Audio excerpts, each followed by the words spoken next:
All right, fans, welcome to another edition of Sports Chat. We've got a lot to talk about today. We've got the NFL draft has been going on. We had a big track meet. Then Anderson County spring football is about to crank up on the high school level. Just the final softball game. So the season happens next week. You're right. The baseball season, I think, is wrapping the regular season up this weekend, or they did this weekend. So it's crunch time as far as spring sports go. And then, of course, spring practice will start. And a lot of excitement coming into that, just wanting to know there's two new coaching staffs. You've got, obviously, Coach Minot at Campbell County. And from what I understand, Chris Honeycutt is now the head coach at La Follette Middle School. Well, that's a good hire for La Follette, and we'll see how it works out at Campbell County. I think Minot's going to be, do a good job up there. He's got a lot of kids out for the team right now. He's got the numbers. He's got a good coaching resume. Honeycutt has a strong foundation to build on that Parker left him. Honeycutt's played college ball. Honeycutt played ball for me at Jacksboro Middle School, so I'm a little biased there. It'll be tough starting out.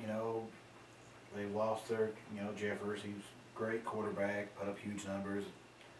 That's going to be tough to replace, so they'll probably have to retool their offense a bit, maybe start in a sixth grader the way things look. That's tough, but, in a couple of years, that tends to pay big dividends.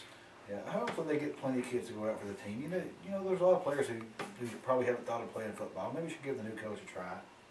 Yeah, especially if you're a big guy, go out and play football. It's worth it. You can wind up getting college paid for because of it. If you got any size at all, there's some college will probably look at you. You look at Cumberland has taken a ton of Campbell County players lately. There's 4 football players on the roster at Cumberland. There's at least one person on the cheerleading squad, one on the track team. There's 2 more signed to do track. So Cumberland, they've really seen there are good things going on in Campbell County, and It's hard to think about it this way sometimes, but really, if you can go and get a scholarship at all, you're really helping your parents out a lot with your college funding. it's True. very And true. That's very Luke true. can attest. Also, you have student loans that come due sometimes. Yes. And if you They're can not fun. If you can get that scholarship paid for, you don't need get that scholarship and give part of your money to Luke here. He'll accept it for student loans. They're tough to deal with when they come due. Of course, you could do like Rodney when they came college. I don't know who is this, but Rodney did well later on. In fact, Rodney Ellison, coach at Wartburg, is about to start a program to get his master's degree in coaching from the University of Ohio. It's taught by a certain Ohio head football coach who has quite the pedigree. That's impressive for Rodney. Does that mean he has a doctorate in coaching? He may. He should have an honorary one. If you've coached at the University of Nebraska, that's like earning your doctorate in coaching. That's as high as you can get, NFL maybe, but still college, upper college, coaching at Nebraska or somewhere like that. That's all just amazing. Now, Rodney should be with us, barring any sort of injury, disaster, anything next week. Rodney will be a guest on Sports Chat. We're going to talk about football in general, high school football, Wartburg football, Campbell County football. In the Jamboree down in Anderson County this coming season, Wartburg will be playing a quarter against Campbell County. Yeah, that'll be sort of a homecoming type game for Rodney, sort of a rivalry. Jellicoe's his hometown. He plays them every year, and he usually does pretty well against them, frankly. It's going to be a fun football season. It's too far away in my opinion, but yeah, well, at least the NFL camps will start here in a couple of months. They'll have a mini camp after the draft. That's true. And speaking of the NFL, let's talk draft. Tennessee finally had their couple of players selected today. Luke Stalker, the tight end. He went in the 4th round. I thought he may go as high as the second. That one may have been stretching a little bit. Wasn't a lot of tight ends picked before him, though. It wasn't like... Tight ends aren't a really high demand position in the NFL. Right. You get one, he's going to stay there on your team for 10 years, and if they don't get injured, they also have contribute around the same in most NFL offenses, unless you're the Colts or the Saints, who throw a lot like that. But, Denarius Moore also got yeah, drafted. he got drafted in the 5th round, and we'll see. Right now, just when you get drafted that late, you're hoping you make the team. Right. And usually, if you're gonna get drafted in the 5th round or 6th, a lot of times, you're better off almost being a free agent, so you can pick the team that you go to. The team that you fit the best the team with. that really needs your position. And hope you don't end up in Canada or Europe. Yeah, they may end up in the Canadian Football League, unfortunately for them. But we'll Well, see. it worked out for The Rock. It did.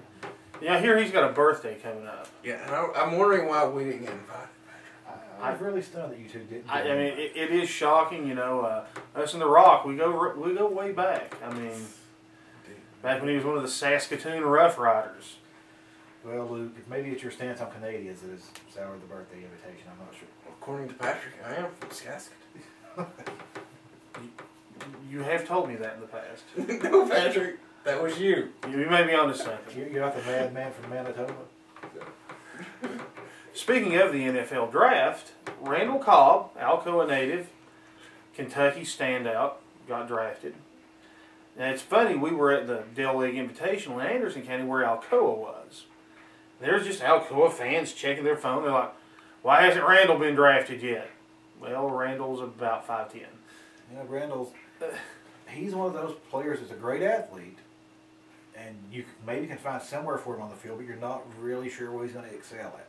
He did well as a wide receiver in college. But they did run a lot of option. Option was one of his big time plays where he was known for making great plays.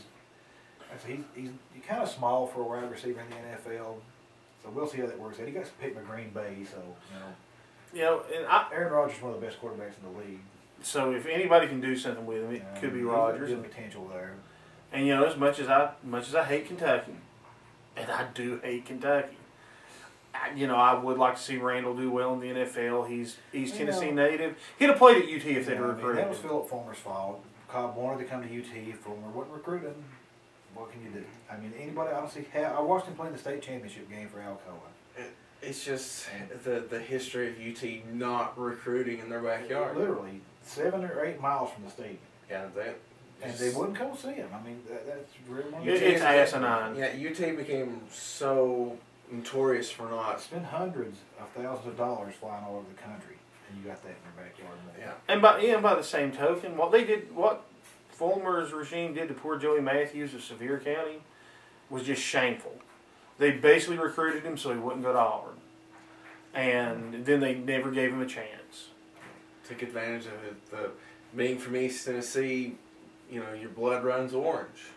Let's face it. A lot of people in Sevier County's blood no longer runs orange because of that. And so, I mean, I'll say this for Joey. He really wasn't a great quarterback at this level. I mean, we should have just let him go to Auburn, in my opinion. We should have. The crazy thing was a lot of people ended up going to Auburn in the years following that. Who's the running back we actually wanted from, I think, Alcoa that went to Auburn. Oh, I can't think of his name, but He I played for remember Auburn all that 4 years. He started at Auburn as a senior. He had a mixed career, but he played. he did play, Everybody says there's not enough talent in Tennessee to win championships with. I don't buy that. I've seen. I don't. It doesn't make much sense to me. I mean, other places must have better high school programs, I can figure, to get more exposure for the kids or something. When my brief time at Campbell County High School, there was a fella played at Oak Ridge, Sean Bohannon. Went down and played at Alabama. Had a pretty darn good college career. Granted, Joe Gaddis was Alabama alumni, and that helped him get signed. But he was good enough to play in the SEC. You look back at our great teams in the mid-'90s, even the early 2000s, and the star players on those teams were, Al Wilson's from Tennessee. John Henderson's from Tennessee. Westmoreland's from Tennessee. And Eric Westmoreland from Tennessee. For that matter, Jason Witten's a Tennessee native. Jason Witten.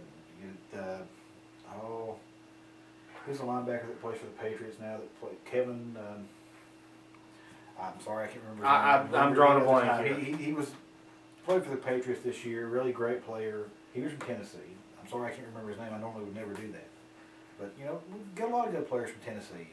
Sean Bryson was from Tennessee. Sean Bryson was a great player. You know, he ended up being one of 4 tailbacks on the same team that started in the NFL. That's how loaded those UT teams. No, it was. I mean, he was so good. They just had to put him at fullback just to make sure he could get on the field. He was not a fullback traditionally. No, he just played fullback for Tennessee and started in the NFL for years at running back. Very short. Yeah, I mean, there's Maybe he did for Buffalo too. there's plenty of great talent that comes out of Tennessee in general.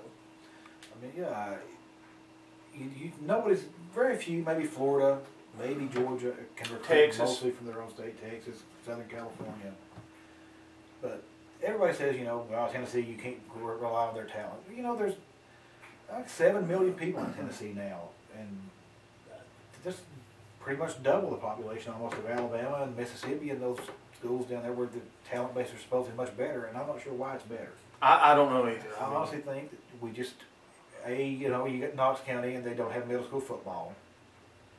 It's You true. get a lot of high school football programs in the state that don't take it nearly as seriously for some reason. I mean, there's down in very Alabama. few. I mean, High school football is a religion in Texas. oh yeah, if you've ever watched the show Friday Night Lights, that's true to life. And, you know, it's close to that in Florida. And there's some places in Tennessee. If you've ever been to Kingsport, Dobbins, Bennett, You got your Kingsport, Oak Ridge, Oak Ridge, Alcoas, Maryville. just that Blount County area. They're really devoted. There's some Nashville, like Nashville Pearl Cone is really good. And Memphis Melrose. Some of the private schools out there always have good teams, but I think that just a lot of people in general, they don't take Tennessee high school football seriously in a lot of places. They do in, say, Mississippi or Alabama. And it's true. I mean, it's popular in Knox County, but not on the level it is in a lot of places.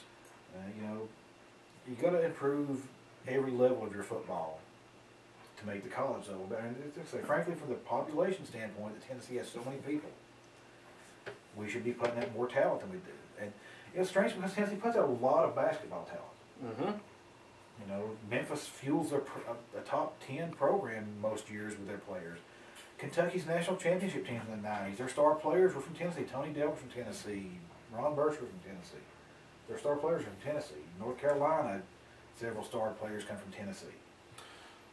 Yet strangely, we could not. Of course, at the time, we were the morgue of college basketball. Yeah, it's just all those coaching changes. Ron Mercer said he would have came to Tennessee if there had been more stability, you know, for Kevin O'Neal, but there wasn't any.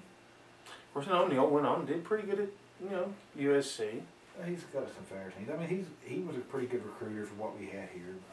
You know, it looks like Martin may be a decent recruiter the way things are going now. You'd think he would be with his experience. We've signed a couple players and we're in on a couple more for next year. I was upset about this. Mike Hamilton canceled the Italy trip that the team was supposed to take. You're kidding. And of course, being Mike Hamilton, he cited some budgetary concerns because they had also scheduled a trip to Maui in the fall. And Martin, now this did not make me very happy about Martin. He's decided he wanted out of the trip too because he committed to, as an assistant coach on Matt Painter's staff for Team USA in the China games, for the 18 or 21 under China. And I'm sorry. And I know Matt Painter's his friend, and they coached at Purdue, and Matt Painter gave him a break. But right now, his focus should be 100% on his new job at Tennessee. Exactly. I agree. And, you know, they should have went on this Italy trip. And some people say, well, let's save it for a better team. That's unfair to this team to say that. That's really unfair for this team to say that. Yeah. I mean, this team's been through a lot. You get one trip every 4 years. And these seniors, I'm sure, were looking forward to this trip, and now that's been taken away from them. And plus, that was 2 weeks of practice and playing time that the new coach gets with his team that no one else could get. Just like making a bowl game. Yeah, it's just like, I mean, you don't turn it down. And Extra practice. Hamilton with his crazy talk of budget, that just makes no sense. Well, let's cut this segment off here. We're about out of time. We'll talk a little bit more about Mike Hamilton and some stuff in the high school realm when we get back.